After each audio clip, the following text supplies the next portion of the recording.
বন্ধুরা, তোমরা কেমন আছো? আশা করি তোমরা খুব ভালো আছো। আমিও খুব ভালো আছি। আজকে তোমাদের আমি কুমড়ো, আলু আর বেগুন দিয়ে মাছের তেল দিয়ে চচ্চড়ি করে দেখাবো। আর এটা করতে কি কি লাগছে দেখে নাও। আমার এটা করতে লাগছে পেঁয়াজ কুচি, কাঁচা লঙ্কা, রসুন, টমেটো, ধনেপাতা আর অল্প একটু সর্ষে বেটে দেবো। সর্ষে আর রসুন আমি বেটে দেবো, আর কাঁচা লঙ্কাটাও আমি বাটবো। চলো বন্ধুরা, রান্নাটা শুরু করা যাক। আমি প্রথমে মাছের তেলটাকে ভেজে নিই, তারপর তোমাদের দেখাচ্ছি। বন্ধুরা দেখো, আমি কিন্তু ওই কুমড়ো, বেগুন, আলু আর মাছের তেলে চচ্চড়ি করতে এই যে দেখো সর্ষে, রসুন আর কাঁচা লঙ্কাটা বেটে নিচ্ছি।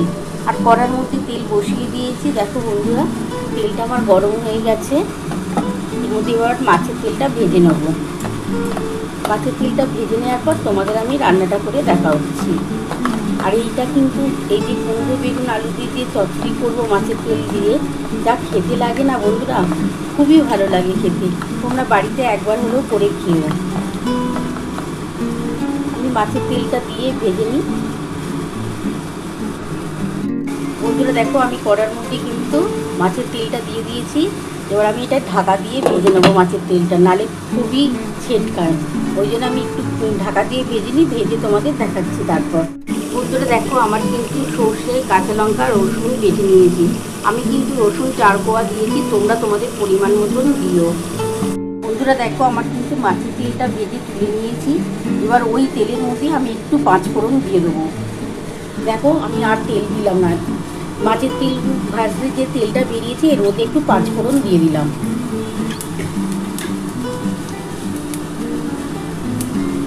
আর এই দুটো কাঁচা লঙ্কা দিয়ে দিলাম।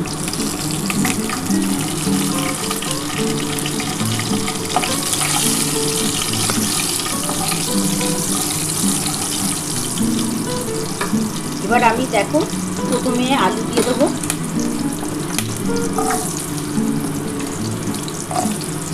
তোমরা তোমাদের পরিমাণ যতটা হবে সেই বুঝে তোমরা ঝাল মিষ্টিটা দিও। আমি আলু, কুমড়ো আর বেগুন একসাথে ভাজবো না। আমি বেগুনটা একটু পরে দেবো, আলু কুমড়োটা একসাথে ভেজে নিচ্ছি। আমি আলু আর কুমড়োটা একসাথে ভেজে নিই বন্ধুরা। আর এর মধ্যে আমি অল্প করে নুন আর অল্প করে একটু হলুদ দিয়ে দেবো। বন্ধুরা দেখো, এর মধ্যে আমি অল্প করে নুন দিয়ে দিলাম। আমি 2 চামচের মতো নুন দেবো। আমি 2 চামচের মতো নুন দিলাম। 1 চামচ হলুদ দেবো। 1 চামচের মতো হলুদ দিয়ে দিলাম।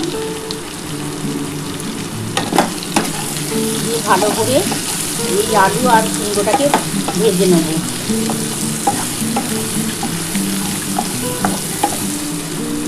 এবার আমি যে পেঁয়াজটা কুচিয়ে রেখেছি, এই পেঁয়াজটা দিয়ে দিচ্ছি।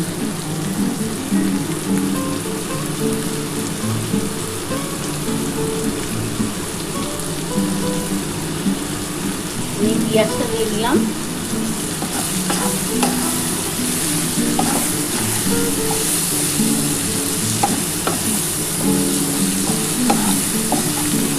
পেঁয়াজটার সাথে যখন ভাজা ভাজা হয়ে আসবে, তারপর আমি বেগুনটা দেবো।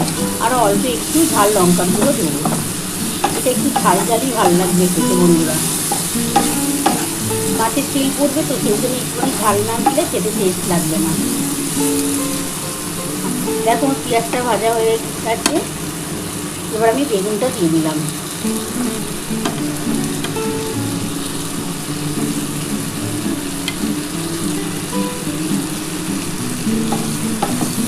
এবার এর মধ্যে আমি অল্প একটু লঙ্কার গুঁড়ো দেবো, মানে ঝাল লঙ্কার গুঁড়ো। বন্ধুরা, আমি এর মধ্যে অল্প একটু ঝাল লঙ্কার গুঁড়ো দিলাম। এই ছোটো চামচের 1 চামচের মতো ঝাল লঙ্কার গুঁড়ো দিলাম। আর অল্প একটু চিনি দিয়ে দিলাম।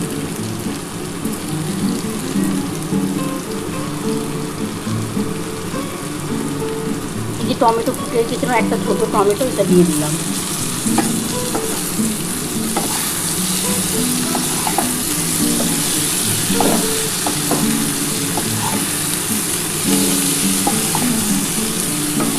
দেখো বন্ধুরা, এটা কিন্তু খুব ভালোভাবে ভাজা হয়ে এসছে।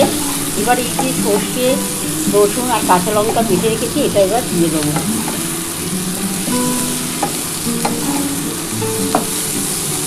দেখো আমার ভাজা হয়ে গেছে। এবার আমি সর্ষে কাঁচা লঙ্কা যেটা বেটে রেখেছিলাম আর এর মধ্যে 4 কোয়া রসুন আছে, এই যে এটা দিয়ে দিলাম। এর মধ্যে অল্প একটু জল দিয়ে ঢেলে দেবো।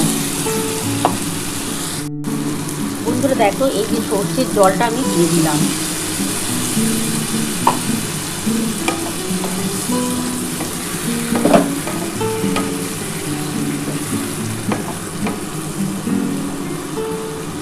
আমার একটু ঝোলটা ফুটে উঠলে তারপর আমি মাছের তেলটা দিয়ে ঢাকা দিয়ে দেবো। বন্ধুরা দেখো, আমি কিন্তু ঝোলটা ফুটে উঠেছে। দেখো এই যে এবার মাছের তেলটা দিয়ে দিলাম।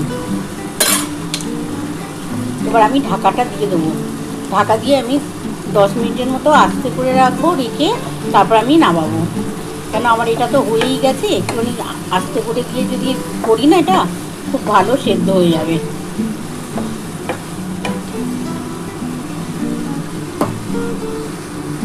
বন্ধুরা আমি ঢাকাটা দিয়ে দিলাম। আমি 10 মিনিট পর ফিরে আসছি। বন্ধুরা দেখো, আমি 10 মিনিট পর ফিরে এলাম। দেখি আমার কতটা হলো। যেহেতু আমি গ্যাসটাকে আস্তে করে দিয়েই করছি এটা।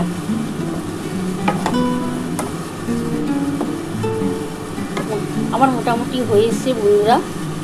এবার আমি এই যে ধনে পাতাটা ওপর থেকে দিয়ে দিচ্ছি।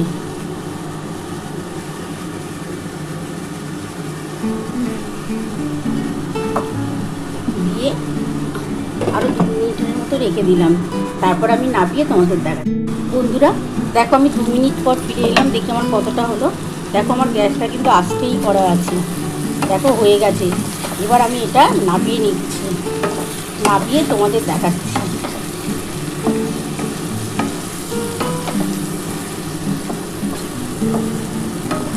এবার আমি নামিয়ে নিই। দেখো আমার কিন্তু মাছের তেল দিয়ে কুমড়ো, বেগুন আর আলু দিয়ে চচ্চড়ি নামানো হয়ে গেছে। কেমন হয়েছে বন্ধুরা, তোমরা তো পুরো রেসিপিটাই দেখে নিয়েছো আমি কিভাবে করেছি। তোমাদের যদি আমার এই রেসিপিটা ভালো লেগে থাকে, প্লিজ একটা লাইক, সাবস্ক্রাইব করতে ভুলো না। আর কমেন্ট বক্সে অবশ্যই জানিও কেমন হয়েছে। তাহলে এরকম আরও নতুন নতুন রেসিপি নিয়ে তোমাদের সামনে হাজির হব। Thank you.